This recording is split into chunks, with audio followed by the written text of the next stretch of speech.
Nana Braja Janaranjana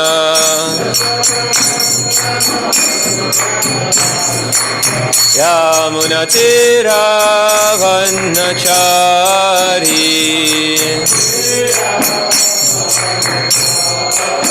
Yamunatira Vannachari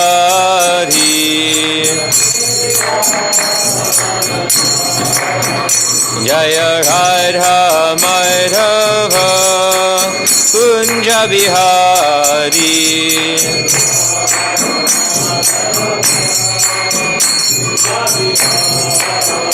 Jaya Radha Madhava Kunja Bihari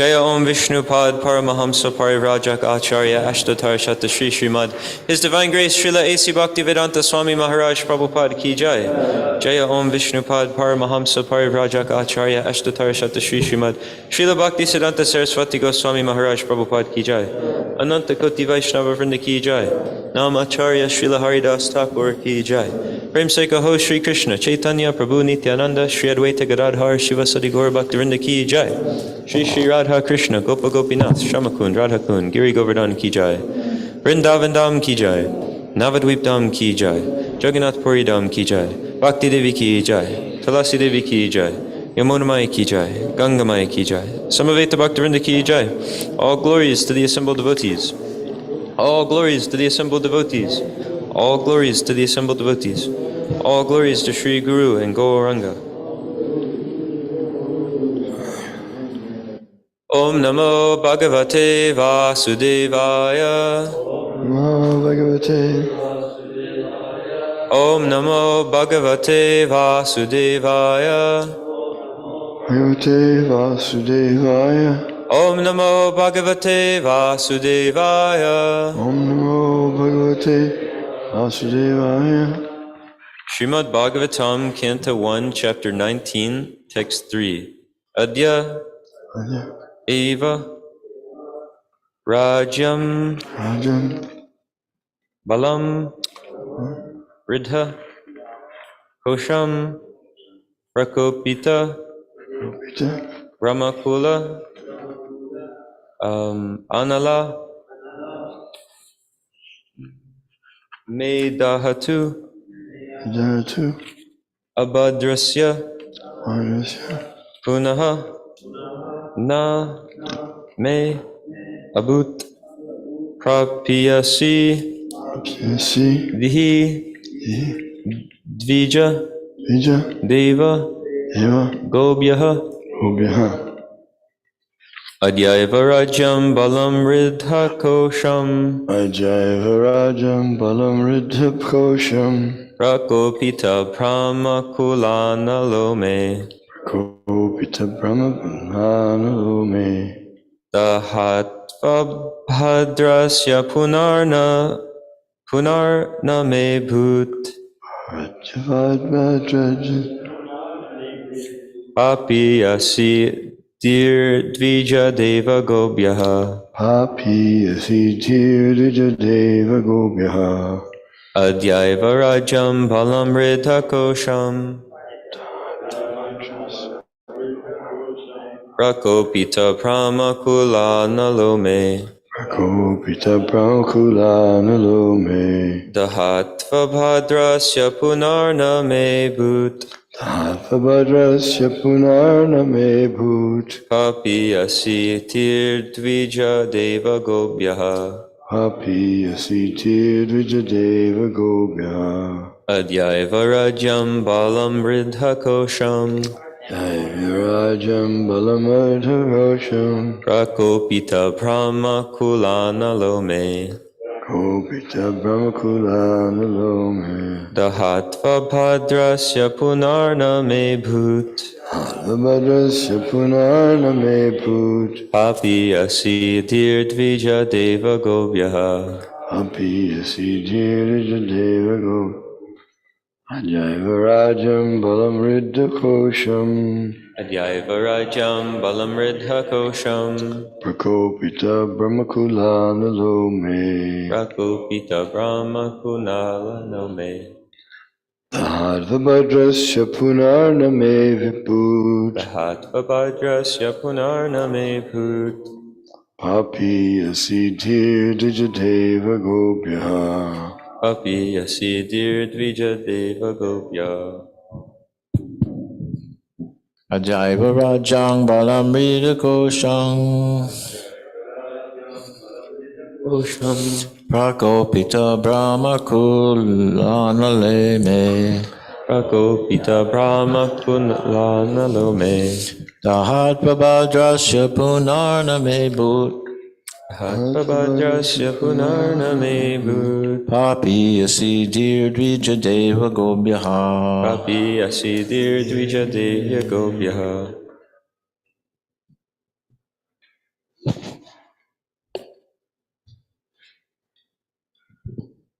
Adhyaiva Rajam Balamridha Kosham Adhyaiva Rajam Balam Ridha Kosham Prakopita Brahma Kulanalome Prakopita Brahmakula Nalome Dahatva Bhadrasya Punarname Bhut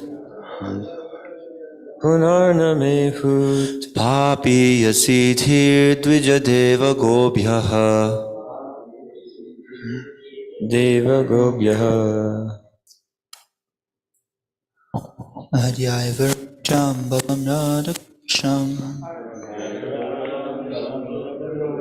Prakopita Brahmakulanome Dahatva Bhadrasya Punarname Bhut Bhadrasya Punarname Bhut Papi Asidir Dvijadeya Gopya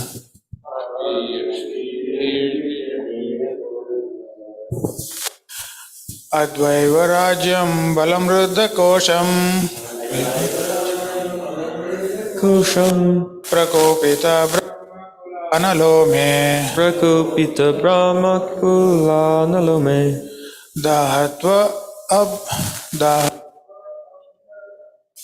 Drasya Abhyadrasya Punarnamebhit Dahatva Bhadrasya Abhyadrasya Punarname Bhut Papi Yasidhir Dvijadeva Gopya Yasidhir Dijadeva Gopya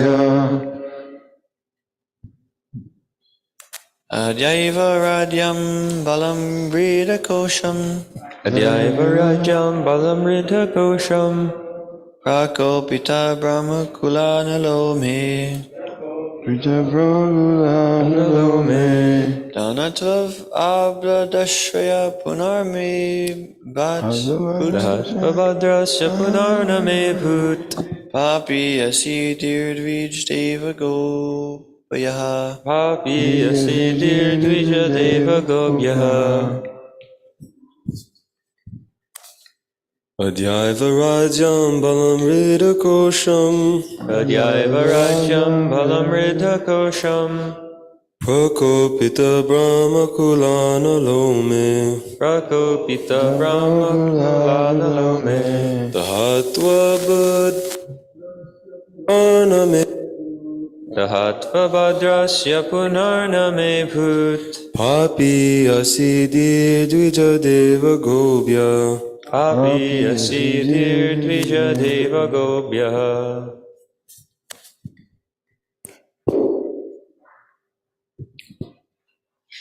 Adhyaiva Rajam Balamrita Kosham Adhyaiva Rajam Balam Ridha Kosham Prakopita Brahma Kulanalome Rakopita Brahma Kulanalome Dahatva Bhadrasya Punarname Bhut Bhadrasya Punarname Bhut Papi Yasidir Dvijadeva Gopya Papi Yasidir Dvija Deva Gopya Adhyaiva Rajang Balamrita Kosham Adhyaiva Rajam Balam Ridha Kosham Prakopita Brahma Kulanalome Prakopita Brahmakulanalome Tahatva Bhadrasya Punarname Put Dahatva Bhadrasya Punarname Put Papi Asitir Dvija Deva Gopya Papi Asidir Dvija Deva Gopya.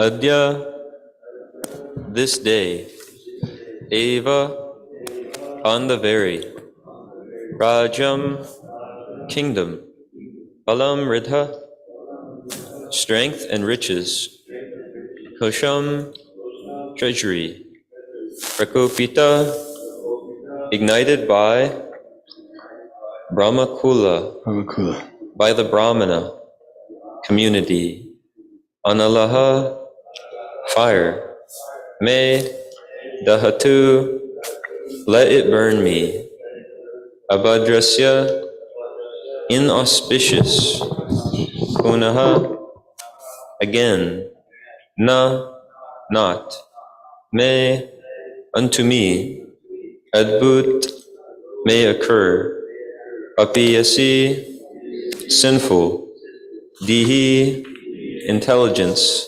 There's some feedback in the mic.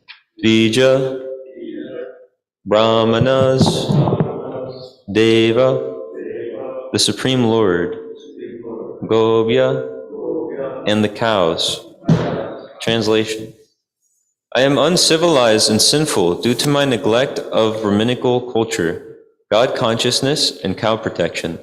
Therefore, I wish that my kingdom, strength, and riches burn up immediately by the fire of the Brahmana's wrath, so that in the future I may not be guided by such inauspicious attitudes. Purport. Progressive human civilization is based on Brahminical culture, God consciousness, and protection of cows. All economic development of the state by trade, commerce, agriculture, and industries must be fully utilized in relation to the above principles. Otherwise, all so-called economic development becomes a source of degradation. Cow protection means feeding the Brahminical culture, which leads toward God consciousness, and thus perfection of human civilization is achieved. The age of Kali aims at killing the higher principles of life. And although Maharaj Parikshit strongly resisted the domination of the personality of Kali within the world, the influence of the age of Kali came at an opportune moment. And even a strong king like Maharaj Parikshit was induced to disregard the Brahminical culture due to a slight provocation of hunger and thirst. Maharaj Parikshit lamented the accidental incident, and he desired that all his kingdom, strength, and accumulation of wealth would be burned up for not being engaged in Brahminical culture, etc. Where wealth and strength are not engaged in the advancement of Brahminical culture, God consciousness, and cow protection, the state and home are surely doomed by providence. If we want peace and prosperity in the world, we should take lessons from this verse. Every state and every home must endeavor to advance the cause of Brahminical culture for self-purification, God consciousness for self-realization, and cow protection for getting sufficient milk, and the best food to continue a perfect civilization. Maharaj, would you like to speak on this verse? I am uncivilized and sinful due to my neglect of Brahminical culture, God consciousness, and cow protection. Therefore, I wish that my kingdom, strength, and riches burn up immediately by the fire of the Brahmana's wrath, so that in the future I may not be guided by such inauspicious activities. Om Agyana Timarandasya Gyananjana Shalakaya Chakshur Unmilitam Yena Tasmai Shri Gurave Namaha Shri Chaitanya Mano Bhishtam Shtapitam Yena Bhutale Swayam Rupa Kadamayam Dadati Swapadantikam Vandeham Shri Guru Shri Yuta Padakamalam Shri Gurun Vaishnavamscha Shri Rupam Sagrajatam Sahagana Raganathan Vitam Tam Sajivam Sadvaitam Savadutam Prijana Sahitam Krishna Chaitanya Devam Shri Radha Krishna Padan Sahagana Lalita Shri Vishakan Vitamscha He Krishna Karuna Sindho Dinabandho Jagatpate Gopesha Gopika Kanta Radha Kanta Namostute Tapta Kanchana Gaurangi Radhe Vrindavaneshwari Vrishabhanu Sute Devi Pranamami Haripriye Pancha Kalpatarubhyascha Kripa Sindhubhya Evacha Patitanam Pavanebhyo Vaishnavebhyo Namo Namaha Jai Shri Krishna Chaitanya Prabhu Nityananda Shri Advaita Gadadhar Shivasadi Gaura Bhaktivinoda Hare Krishna Krishna Krishna Hare Hare Hare Rama Rama Rama Hare Hare. So here Maharaj Parikshit is regretting his activities. He's saying, I am uncivilized and sinful due to my neglect of Brahminical culture, God consciousness, and cow protection.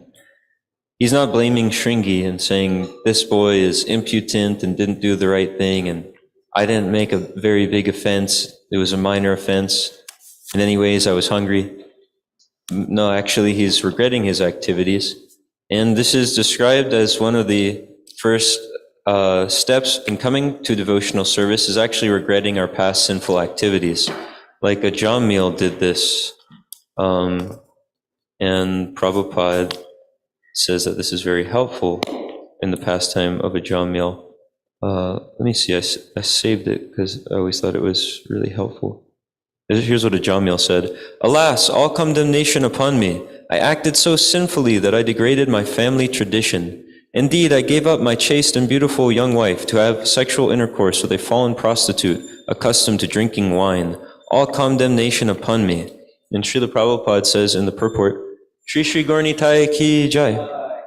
This is the mentality of one who is becoming a pure devotee.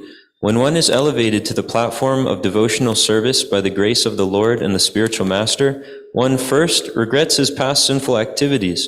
This helps one advance in spiritual life. The Vishnu Dutas had given a Jamil the chance to become a pure devotee, and the duty of a pure devotee is to regret his past sinful activities in illicit sex, intoxication, meat eating, and gambling. Not only should one give up his past bad habits, but he must always regret his past sinful acts. This is the standard of pure devotion. So it's not that one should come to Krishna consciousness and then think, okay, now I'm perfect and everything is good, and now life is just going to be a walkway filled with rose petals. But actually, I heard we're about to hear about these great sages that are instructing Maharaj Parikshit here at the bank of the Ganga or Yamuna, at the bank of the Yamuna, all these great sages. And I got to hear a great sage speak on this exact verse last June. Mahotsav Prabhu was giving a nice class on this. And he was explaining how some people come to devotional service and we might think, okay, now everything is just going to be rose petals and super easy and all of this.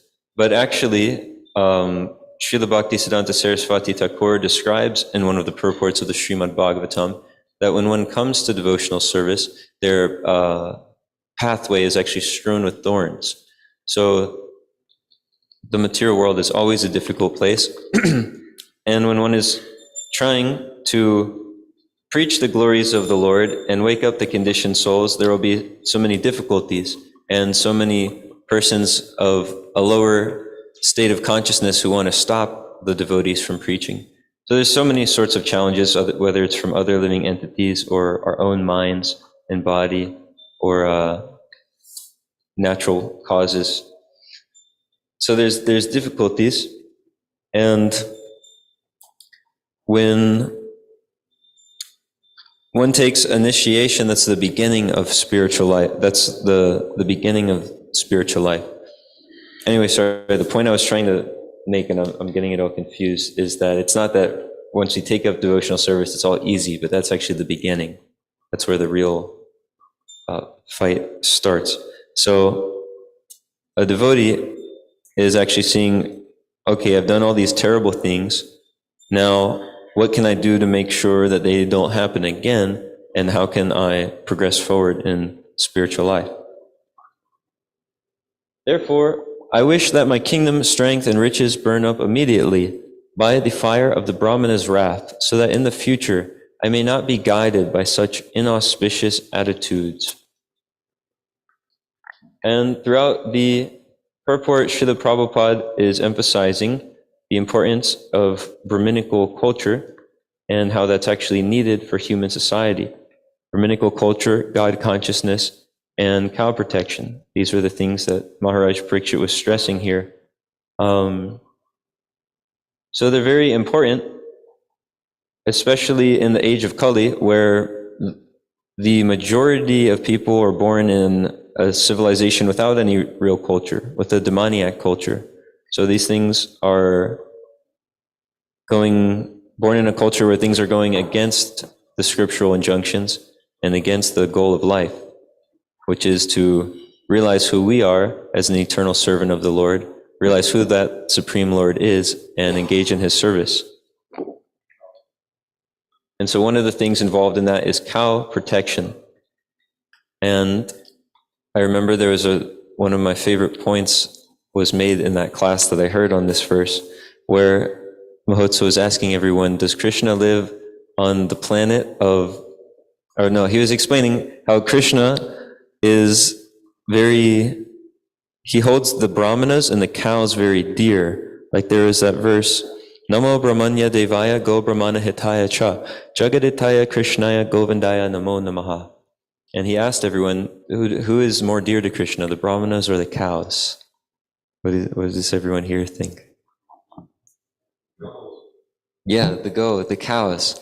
And he had asked this question, he said, does Krishna live on Brahmana Loka or Goloka? Yeah, he lives on Goloka. We have to go to the Goloka. That's where you want to go. It's the planet of the cows. So these things are very dear to Krishna, and there's good reason too, because when cow protection is there, society can function very nicely. The cows are providing the most valuable food, milk, and all they're eating is just one of the most invaluable things, just the grass. We can't eat grass and produce nice food from it, or even really produce much of anything out of the grass. But the cows take that and make milk, and this milk can be used for ghee, and the ghee can be used for sacrifice, and the milk can also be turned into thousands of other foods. And so by protecting the cows and protecting the brahmanas, then one can nicely engage in the service of the Lord. This is all part of the peace formula that we hear about in the Bhagavad Gita. Bhaktaram yagya tapasam sarvaloka maheshwaram suhridam sarvabhutanam gyatva mam shantamritshati. A person in full consciousness of me, knowing me to be the ultimate beneficiary of all sacrifices and austerities, the Supreme Lord of all planets and demigods, and the benefactor and well-wisher of all living entities, attains peace from the pangs of material miseries.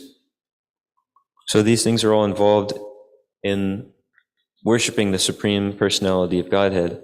And when we see Him as the proprietor of everything, the benefactor and the well-wisher of all living entities, that's the peace formula. There's not peace in the world because everyone is forgetting who is the owner of everything, and therefore nations, individuals, and societies are trying to steal different resources and claim, this is mine, so I'll fight that group, and that's not theirs, so I'll take that from them. But actually, it's all Krishna's.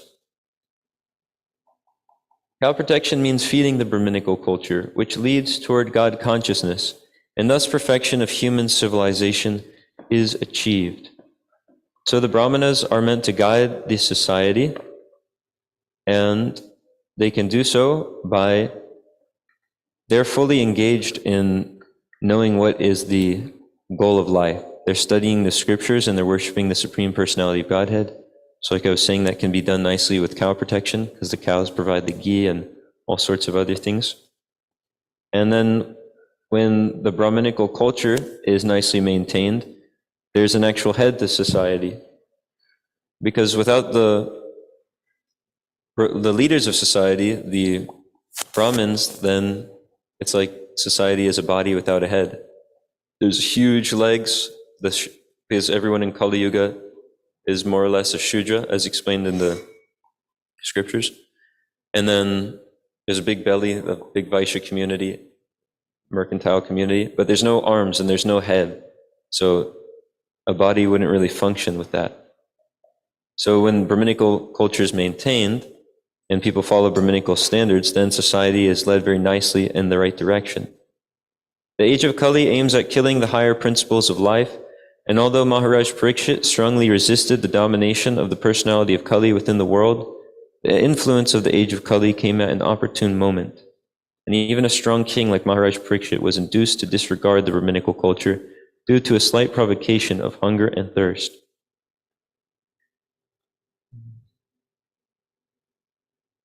So following Brahminical principles is extremely helpful for advancing in spiritual life, and we should be careful not to let the age of Kali push us away from such principles. Because we may have so many things in our conditioning which make it very challenging. Like, we may have been brought up in school systems where there's no idea of any of these principles. And then that makes it very difficult. So it's very helpful to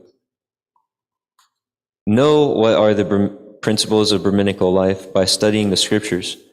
So if we can know what is in the scriptures, we can implement what is in the scriptures, mainly Srimad Bhagavad Gita and Srimad Bhagavatam, and then we'll actually be qualified to lead society nicely.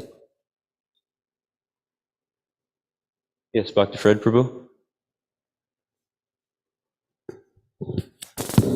Hare Krishna. I know that we're not part of the problem of cow protection because we're not engaging in that sinful activity, but how do we engage more fully in cow protection? And then my follow-up question is, we have like a 10,000 year grace / golden period, technically, that we're in right now, correct? Yeah, in Kali Yuga there's a 10,000 year golden age, where it's like becomes like Satya Yuga. So does that mean that at some point during this age, the cows will be actually protected as the slaughterhouses? And I know this might not be answerable, but I do want to engage in cow protection and appreciate cows. And I'm just wondering if, like, since it's a 10,000 year golden period, are cows going to be better appreciated, or does that just mean that Harinam? Yeah, it becomes like Satya Yuga. There's no slaughterhouses in Satya Yuga. And you can engage in cow protection specifically here in Kansas City by taking any milk products and offering them to Sri Sri Gaurnitai, Lord Krishna and Balaram themselves, because then the cow who's offering that nice milk to the Lord gets the benefit. And then there's also other places where they directly protect that cow and take care of them. Many ISKCON centers where they have nice cows. Like in New Vrindavan, there's the famous, her name was Kalia, the cow. And Prabhupada was saying many things about how the cows there were first class and they were producing the best milk. Are there any other comments or questions? Yes, Magadari Prabhu? So there's many standards, Brahminical standards, which we may have kind of heard kind of details about how to perform services in the temple and things like that. But not everything is in Prabhupada's books. How do we know what's favorable for us to follow as Prabhupada anugas, and what's over endeavor or distraction from our service? Yeah, the purpose of all of the principles given in the Shastras is to help one always remember the Supreme Personality of Godhead. So that's the goal. We need to know the goal of them before we do them. But any of the scriptural principles will help one actually advance in Krishna consciousness, because they're actually meant to lead one on a path of God consciousness. I remember reading in one purport where Srila Prabhupada was explaining that the rules and regulations of the Vedas are actually self-evident, because the more people stray away from them, the more they become like animals. So in this way, they're self-evident. You can actually see how it's working. And as far as just the very specific details of it, then we can consult with our authorities in the temple, such as the temple president, and see how things should be properly done. What are the different standards, routines, and things like that. And some other points on this whole idea of Brahminical culture. I remember hearing in that class that Mahotsav Prabhu was giving that in Kali Yuga, many of us are educated in schools where the children are forced to sit with a girl next to the boy, next to the girl next to the boy, like this. And then how are they going to actually do any learning? How will they be focused? And he had referenced this, he gave a couple other examples and then referenced this verse. Bhogaishvarya prasaktanam taya pahrita chetasam vyavasayatmika buddhi samado na vidiyate. In the minds of those who are too attached to sense enjoyment and material opulence and who are bewildered by such things, the resolute determination for devotional service to the Supreme Lord does not take place. So in Kali Yuga, there's so much sense enjoyment being propagated in so many different ways. So how can one focus at all if their senses are uncontrolled? It doesn't work. But the whole point of Vedic culture is to not over endeavor for the body and the senses, but to make things simple on the material platform so that spiritual life can be focused on. Like Srila Prabhupada said, simple living and higher thinking. And also because of this extreme amounts of no regulation and sense gratification, then people become so unfocused and their lives become very difficult in Kali Yuga.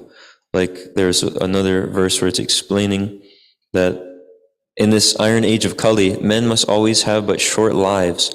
They are quarrelsome, lazy, misguided, unlucky, and above all, always disturbed. So the age of Kali is very disturbing.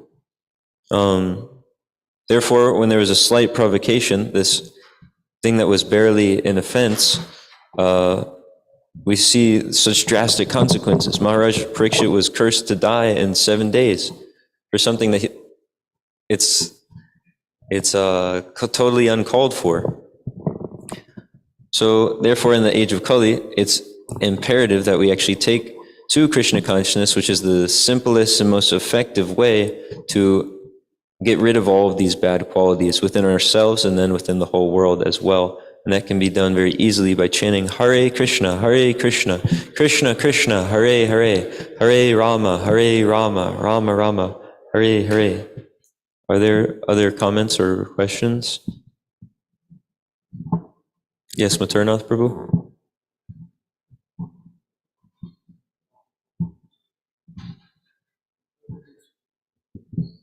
It was nice brought up standard. It's nice that Magadari Prabhu was divinely inspired to bring up this point about standards. You know, Srila Prabhupada, he spoke pretty heavily on the standards he did set, and he did want implemented in the temple environment, because we can see as soon as one of them is not followed, everything can completely crumble underneath. You know, if you have so many people giving their heart and soul day after day to strive to meet a specific standard, and then that purity is compromised, it's very discouraging for the devotees who are trying to meet that standard.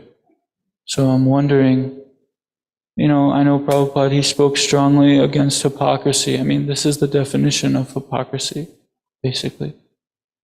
Like claiming a certain standard and then, you know, not practicing it, you know, yourself. So I'm wondering, like, similar to what Magadari was saying, how do we know that getting involved in something, how do we know we're putting too much mental energy towards this? Because, like, it can be discouraging if something like this happens in the temple environment, especially in relation to the things that Prabhupada wanted to keep, you know, very pure.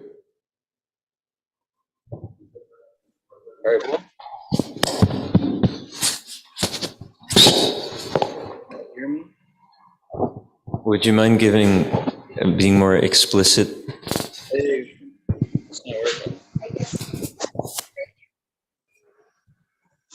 Like an example or detail? Hare Krishna. Well, what about the example of deity worship? Hare Krishna. You know, Of what? with deity worship.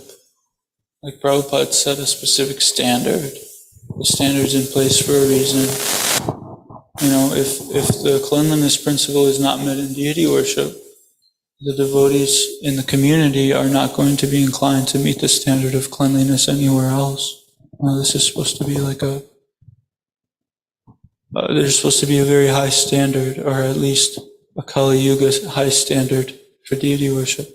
You know, like this is a nice example, or you name it, any other example, some kitchen standards being met. Yes, this sink is for the deities, and then you see somebody washing their mouth out in the sink.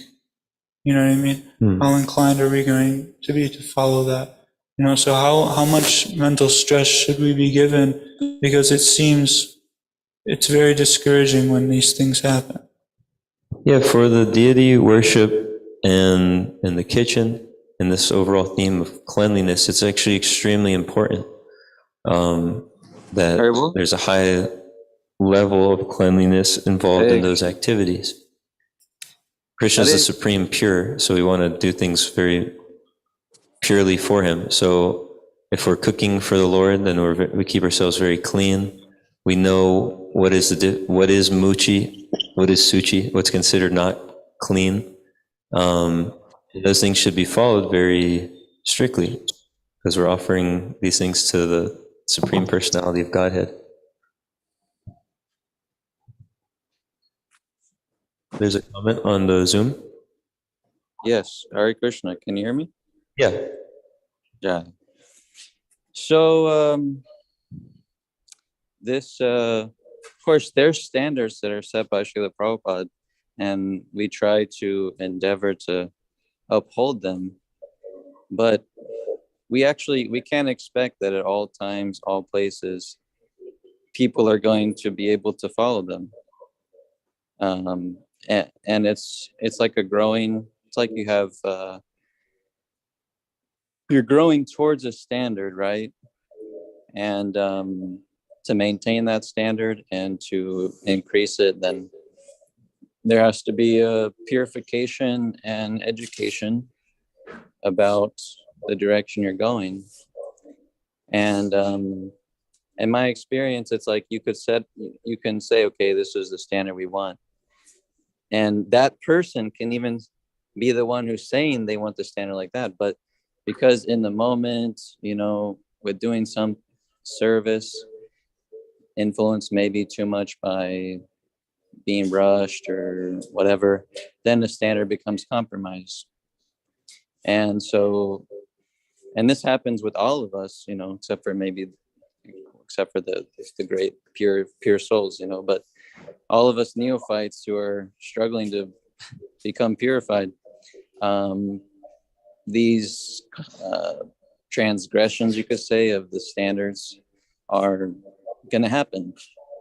So we have to be tolerant about that with ourselves and also others. And we can always bring it up, and that way that there can be some arrangement made so that people become corrected and educated and like that. So we shouldn't get too disturbed. Of course, it can be disturbing, but it shouldn't be so disturbing that we just give up some of our, enthusiasm for our own devotional service or our own standards that we have personally or that we're trying to strive towards, because you're renouncing out of, some basically some mode of nature, basically. So we want to ourselves continue moving forward and tolerate others because we're all getting purified and mistakes will be made. If it's a consistent mistake someone's making and they can't seem to come to a basic cleanliness standard, maybe they're in that position for a reason, because it's the service is needed and ideally they would be functioning at a higher level, but they're not, just like many times Prabhupada had to do in various temples in the beginning, unqualified people taking posts as leaders or pujaris or etc., but not able to really follow the high standard. And anyway, it's Kali Yuga, like you said, so it's not possible to operate at such a high standard all the time. And I'm sure even in temples like, LA and these really high standard deity worship, I am willing to bet that they really work hard at this point, like really work hard at keeping education going and maintenance and oversight and like that management. So yeah, we shouldn't be so disturbed. Of course, we want to improve, and it's good to feel that we are not where we should be, and wanting to strive further and encourage others to. But we really have to understand that we ourselves aren't following the highest standard, or we might we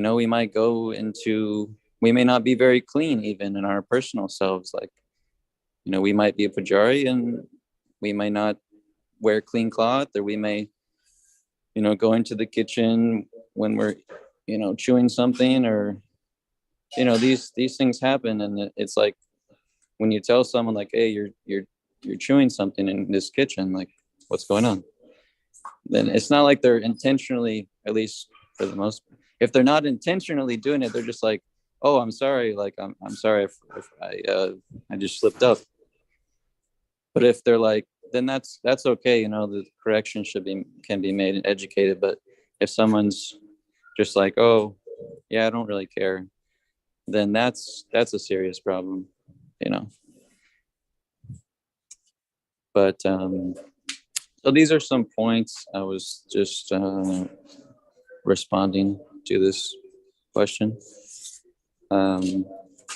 So it's best to be tolerant with others and be strong, strict on ourselves. But we really have to understand that, like, we ourselves have to have that example. Wherever we go, like, are we following this cleanliness standards? Are we really focusing on those Brahminical standards of deity worship?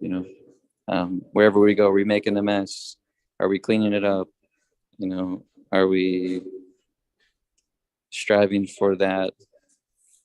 If we're trying our best, that's good. But we have to understand that we are also making mistakes as well. Hare Krishna. Thank you very much, Prabhu. I feel cleaner after hearing that. It was really helpful. So we can, in our own time, try to dive deeper into understanding Maharaj Parikshit's mood and how he's dealing with this situation, and looking in towards his own self and his own, what did he call it? Attitudes, and how that is, we can look more into that and see how it's actually very conducive for spiritual life. Srila Prabhupada ki jai, Srimad Bhagavatam ki jai.